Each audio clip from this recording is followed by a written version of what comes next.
Fortællingen om renteformlen og annuitetsopsparingsformlen af Lise, Stine og Christina. Her er Per.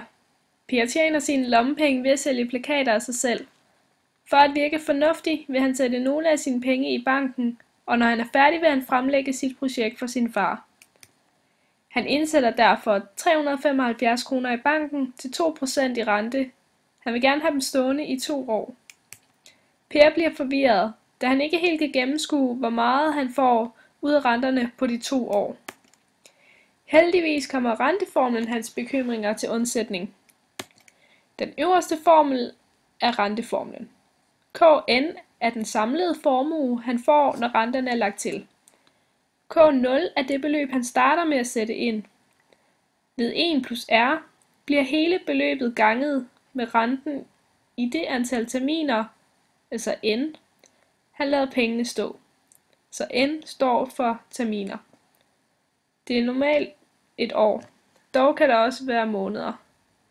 Det kommer an på, hvor tit renten bliver tilskrevet. Nedenunder kan du se, hvordan Pers regnestykke ser ud.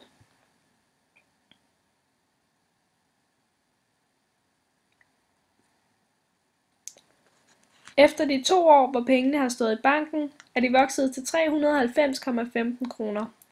Han har altså tjent 15,15 kroner på at have dem stående i banken i 2 år.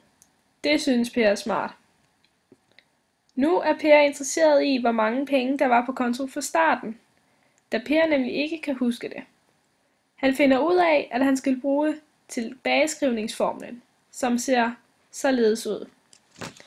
Kn, som står øverst i brøken, er det beløb, der står på kontoen efter alle terminerne og rentetilskrivningen.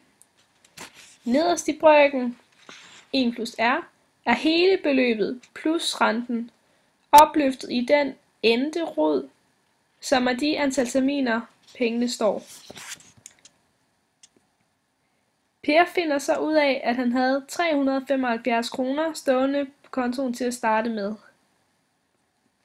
Nu har Per et sidste problem, inden han skal vise sit budget til sin far.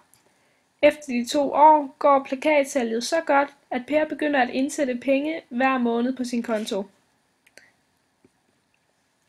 For at beregne hans voksende formue, skal Per bruge en ny formel, nemlig annuitetsopsparingsformlen. Med den her kan han beregne sin voksende formue. Her er annuitetsformlen. AN er den samlede formue, han får efter beregningen. B er det beløb, han sætter ind hver måned. 1 plus R er hele beløbet plus renten N.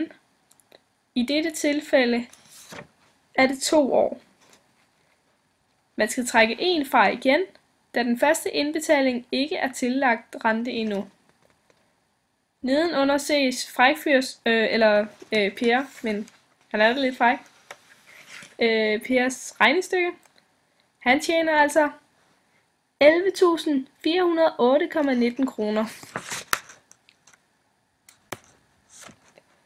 For at finde ud af, hvor mange penge Per har tjent på de 4 år, han har sat i banken, skal han bare lægge de 2 tal sammen. Per bliver rigtig glad, da han finder ud af, at han har tjent 11.789,34 kroner på de 4 år, Per har solgt plakater.